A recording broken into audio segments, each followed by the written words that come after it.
Ladies and gentlemen, Jeff Griffin. Welcome back, my friends and families, and even strangers. Hopefully, you're not strangers after after today. But my dream and desire is that my friends and family, after they have spent some time with me, um, have experienced the phenomenon where their spirits are lifted, their loads are lightened, and they go away feeling loved. That is what I am on this earth for, is to shine light. And so thank you for being here. Justin, thank you for being here. And I'm looking forward to getting some insights with you and from you. Today, what I wanted to discuss is how many of you guys have ever experienced that phenomenon where you know what to do, but you don't do what you know? Have you experienced it before? There is a huge wide gap, and what we want to do here is we want to close the gap. We want to give you the keys that will help you cross that divide, that will give you the material and the tools to help you build that bridge that will help you get across that divide. So often we wait for those cliffs to come together so that we can step across, where in reality, all we have to do is just put forth a little effort, build a bridge that's going to cross that divide and help us get across there. And so what I want to do here is I want to share with you today, in the short amount of time that we have with each other, is what I call the 252 lifestyle. The 252 lifestyle helps you bridge that gap, helps you get across to the other side. And so what we want to do here is, just share with you what those building blocks are. And another thing too, right? As I mentioned, I'm like, how many of you guys know what to do, but you don't do what you know? And how many of you guys have done New Year's resolutions that don't work? Justin, have you ever done a New Year's resolution where it hasn't worked? Or maybe better yet, have you done one that's worked the whole year? Well, I hate to admit this to you, Jeff, but I have, and for as long as I can remember, my New Year's resolution has remained constant, and I've always been able to keep it, and it was to not eat cauliflower in the upcoming year. Absolutely, man. I was waiting for a remark like that. I'm like, because every 6 months I do what I call the three C's. The three C's is where you go without for 2 months, and you go without three C's. And so what I've done is similar to you. Is the first time I did it, I went without cabbage, cauliflower, and carrots. And I'm like, I'm telling you, I had so much success that first time, not compared to the second time where I'm like, I'm going to eliminate cookies, cakes, and candies. That was a tough one right there. Yeah, that's But sacrifice. besides cauliflower, what else have you experienced that though? Have you created something where you're like, or you decided like, I'm going to do this, and you start it and it doesn't work? Well, yeah, I've experienced that many times because that could be a daily occurrence for me. I may, go down a new path that I believe will be successful or fruitful for me, and in reality, I may need to retreat and reassess. Mhm. So, that happens all the time, but it's not tied to the new year, so to speak. Well, that's good, because there's a lot of people that I know of who are like, you know what, it's a new year, or it's a new week, or whatever it is. I'm like, you know what, forget about waiting until the new week or the new year or whatever. If you make a decision, decide today that you're going to change. And as we mentioned before, we've shared some things about dream weaving. The reason why most people, stumble with their New Year's resolution is because they really don't know what they want. They're just doing what other people have done. They're doing what other people, make it look like that's what's going to give them success or give them joy or give them fulfillment. And they just don't know what they want themselves. And so with dream weaving, you can go back and take a look at some of our other episodes. But if if you can go back and take a look at dream weaving, and you can even go and get that program off Udemy or off my website, and you can get that inexpensive program that is going to help you identify what it is that you want to begin your adventure, to start that adventure, and to get from point A to point B, to cross that divide. Maybe you're going to have to go down below before you can go above, but anyway, we want to just get on that adventure. We want to know what we want. And so another reason why most people don't succeed with their New Year's resolution is because they do it with goals. So like, yeah, this is my, and what's interesting too is they have their goals are synonymous with their dreams, and they're two different things. Dreams are what you want, desperately want, and goals are what you do to get what you want. And so we create this bridge that crosses the divide that has no support, and we start along that bridge, and it just collapses. It collapses because we have nothing in place to support it, to hold it up. And so today I want to share with you, one concept out of the 5 building blocks that I believe are essential for each and every one of us to have a well-aligned and balanced life. I call it the 252 lifestyle, where we renew the real you, because we've got two basic things on the bookends of the 5 building blocks that's going to hold up this bridge, if I can give you a visualization. And so the two areas of a well-aligned life, or a 252 lifestyle, is, you got the physical aspect, you've got the mental aspect, you've got the social aspect, and you've got the spiritual aspect. And so those 4 areas, we can go even further and more, but once you start getting into more than 3 or more than 5, you're really going to, lose people. And so you've got those 4 areas that I believe are the perfect place to start. And then you got the 5 building blocks that's going to hold up the bridge that crosses the divide. And, Rome was not built in one day. And, I know that Confucius has been given a lot of credit for a lot of things, and I don't even know if he said this, but, there's that saying out there that says that man cannot consume an elephant in one bite. And I'm thinking to myself, who even eats elephants? But anyway, you can't consume a cow in one bite. And so you can't build your life in one day. Rome wasn't built in a day. However, if you've ever been to Rome, there are a bunch of arches and bridges that still exist. And those arches that exist aren't held up by anything other than that keystone piece that sits right there in the middle of the arch, that holds the arch together. And so this 5-piece building block that is going to hold up your bridge is the 5 pieces. Is the first one is to create holy habits and righteous routines.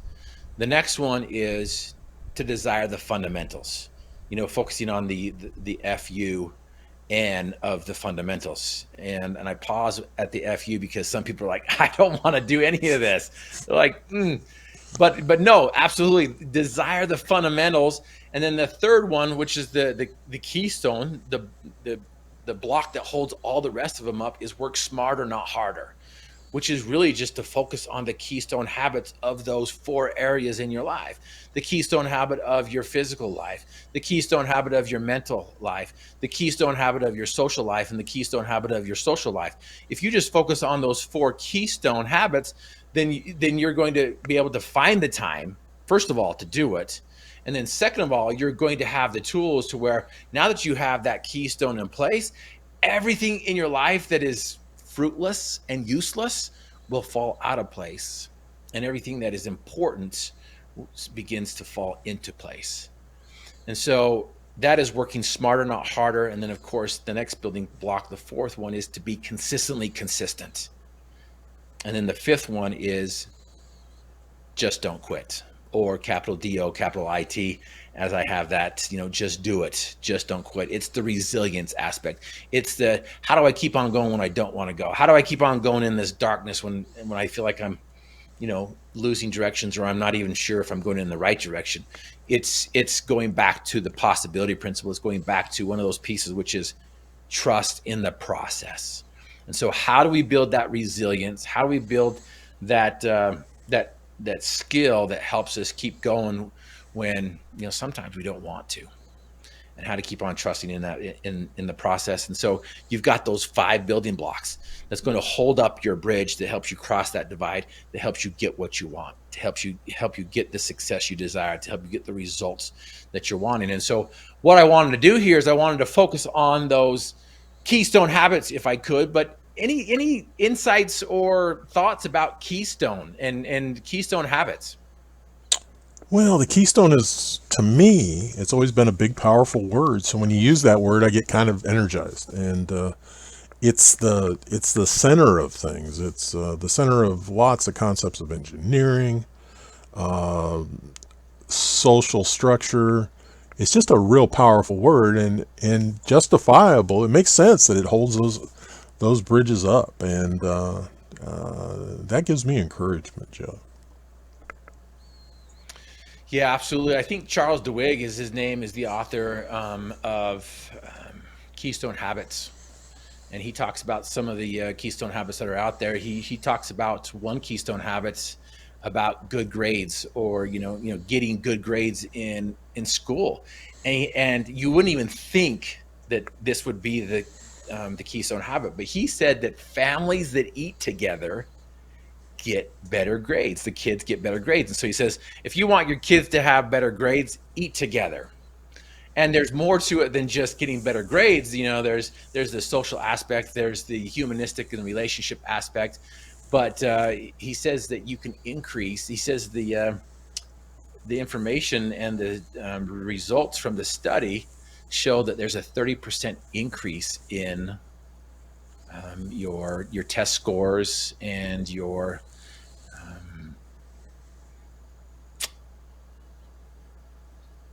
the knowledge and information being received there in school. And so I just find that interesting that, okay, I'm just going to focus on my keystone here, because there's only 24 hours in a day, and we sleep eight of those hours. Some of us, some 10, some 12, some less, but roughly around 8. So there's only 16 hours left. You're like, well, how come some people get so much done and go so far and get further along than I do? And I believe it's because, unbeknownst to them, or maybe it is beknownst to them, that they're focusing on these keystone habits. And so I want to share with you the 4 keystone habits in the 4 areas of the 252 lifestyle, which I believe is essential. If you can focus on those 4 things, it's beautiful. But just a little warning, a little asterisk, a little footnote. If you don't start with building block number 1, which was create holy habits and righteous routines, and if you don't do building block number 2, or if you don't have building block number 4 or building block number 5, building block number 3 doesn't matter. If we just have that keystone habit without the other 4 building blocks, it's going to have nothing to fit in or to sit on. And so those other 4 areas are important, but I just wanted to give you these keystone habits in the 4 areas of a 252 lifestyle. And so the first one, as we mentioned, was physical. The keystone habit for physical, it depends on your age. Exercise is the keystone habit when you're younger, and eating is the keystone habit when you get past that tipping point. But in reality, if you want to make an argument, eating is the keystone habit even when you're younger. And eating and exercising are like really, really close. And so those, that keystone habit right there, eating, if you have to pick one of the 2, what do you put in your body? Like, what is the fuel you give your body, and what are you putting in there? And are you putting in crap? Because crap in, crap out. Good stuff in, good stuff out. And so, if you just focus on that with your physical portion of your life, things start to fall into place and fall out of place. You begin to exercise, you begin to eliminate the alcohol, you begin to eliminate the cigarettes and the tobacco and the other things, the sugar and the caffeine and whatnot, and you just start to eliminate those things, and you start to add other things if you just focus on your eating your diet that you're bringing in there. So the second part of a well-aligned and a 252 lifestyle is the mental aspect. The keystone for your mind and intellectual and the wisdom is to, going back to the second building block, which is desire the fundamentals. And the fundamentals is reading, writing, and arithmetic, but specifically reading and record. If you read every day and you record your thoughts and those divine downloads, you're going to get some information that's pertinent to you, not for anyone else, but to you. And if you find that quiet time that you're able to read and meditate and record, boom, everything's going to fall into place mentally and intellectually and and wisdom wise. So you got the physical, you got the mental. Now we've got the spiritual, which is what I like to say is you got to go out and SWAT somebody. It's an acronym, SWAT, serve without a trace. Service, serve is the keystone habit for the spiritual aspect of your life. And a few ideas to help you serve. It doesn't have to be big. It doesn't have to be complex. It can be simple. Simple as opening a door for somebody. Simple as making dinner for your spouse, a family member, a stranger down the street, your neighbor across the street. As simple as letting somebody merge into your lane. As simple as paying for the person behind you in the fast food, line, or it's as simple as doing some yard work for your neighbor or visiting the elder, writing a letter of forgiveness to yourself, your enemy, your family members, whoever it may be. Simple as donating your time at a homeless shelter or anywhere else, but just donating your time. And then providing community service. Give your clothes to someone in need. Your good clothes, not your holy ones and the ones you don't need, but or you don't want. But yeah, give your clothes to somebody in need. And buy flowers. Buy flowers for your loved one. Buy flowers for a stranger. Buy flowers for yourself, because it's important to love yourself. And the last one with service is SMILE. SMILE is an acronym that means spiritually minded is life eternal. And a smile is a crooked line that sets things straight. It changes the frequency. It changes the energy. It changes how people respond to you. And so approach people with enthusiasm and with a smile, but serve. Just simply serve. That's the third keystone for, that's the keystone for the third aspect of the 252. And then the last, but certainly not least, the social aspect is greet people with enthusiasm. Or as I mentioned in the service, with a smile, just smile. A smile is a free thing that pays dividends. And it's so powerful, and we don't do it that often. I know that in each culture it's different. I went to Europe, I went to Estonia, and people don't smile. They don't smile. I'm like rolling down the sidewalk and smiling to people. I was in Japan, and I'm like telling people hi with a smile. And I didn't realize that the word hi in Japan was yes. So I'm going down this street telling people yes, yes, yes, with a big smile on their face. But I've learned that simple little tool, that keystone in that social area, has opened so many doors for me. It has torn down walls, is broken barriers that have kept me from doing and experiencing things that I've wanted to do, and be with people that I wanted to be with, and helped them break through their barriers and break through some things as well. But so again, those are the keystone areas of the 4 areas of your life. Working smarter, not harder. It's so important. And before we go, that second building block is desire the fundamentals, read, write, and arithmetic. So read the best books out there. Justin, I would love to hear one of your best books that you consider each of us going out there and getting and reading. Wow. One of the best books. Well, one of the books that I enjoy and I take a lot from, Jeff, are perspective books, and they're historic novels. And one thing that really impacted me once I read it was basically the account of Paul Revere and his life. And what I hadn't recognized before then was his huge sacrifices to his family and to this country and the creation of this country. It was just very inspiring. So any day that I felt that I had licked the world or accomplished everything I could, I would remember back to the book, and it would inspire me to aspire to just a little bit of his behavior. And also, it impacted me if I could have only met him. Mm. And to give people just a little snapshot of it, sadly, the country prior to the Revolutionary War was a caste society, meaning that the workers didn't interact with the property owners and the wealthier people in this country. But Paul Revere did. He could go to all the pubs, and that's what helped spread the message. So it's just not about the British are coming, the British are coming. He was able to communicate with every aspect of American society at that time, and that was his passion, and that was his goal.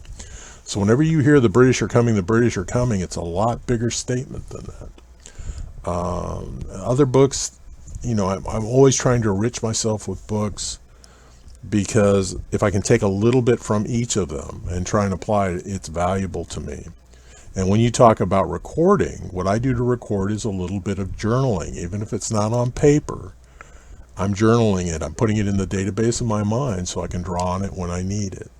So I couldn't agree with you more, Jeff. Reading and recording are very, very important aspects of moving forward. I love it. Thank you so much for sharing that. Do you remember the title of that book, or is it just The Life of Paul Revere? You went and looked at a lot of books and aspects of Paul Revere. Well, here's what I'll do, Jeff. I promise to put in the Read More, the title of that book. I do not remember it. I have it. I still have it, because classic books, you just never get rid of them. So, and I should probably go read it again. Absolutely. Well, you've got me inspired to go take a look at Paul Revere a little bit more. Now, of course, two books that I would recommend that you read are these ones: I'm Possible, Desire, Dream, Do. It's the foundation. It's the foundation that's going to hold up your dream. This one right here is The Endless Possibilities, the 90-day recipe for world record results. This is the footings. This is the daily dime. This is the holy habits and righteous routines. This is the fundamentals. This is working smarter, not harder. This is being consistently consistent. This is what helps you, with your resilience and to not quit and to do it. This tool right here, I think, is amazing. It's a great companionship to this.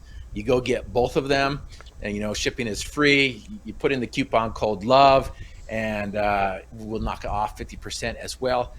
But I would be remiss, Justin, if I didn't mention the keystone of keystones in my mind, and that is our Creator. And that is one of the best books, I believe, is that Bible. And we can learn so much from the Bible. Great leadership skills, great communication skills, great keystone habit skills that are in there, and it will help us connect with our Creator, who wants us to create. I believe we were created to create. We were created to have success. We were created to expand. We were created to progress. We were created to help other people. And so, Justin, thank you so much for spending some time with me, shining some lights with our listeners. And and part of my purpose in this life is to lift the spirits of those I meet, lighten their loads, and love them. And so, Justin, thank you for loving and lifting and lightening the loads of those who spent some time with us today. Well, thank you, Jeff. And I'll catch you some other day.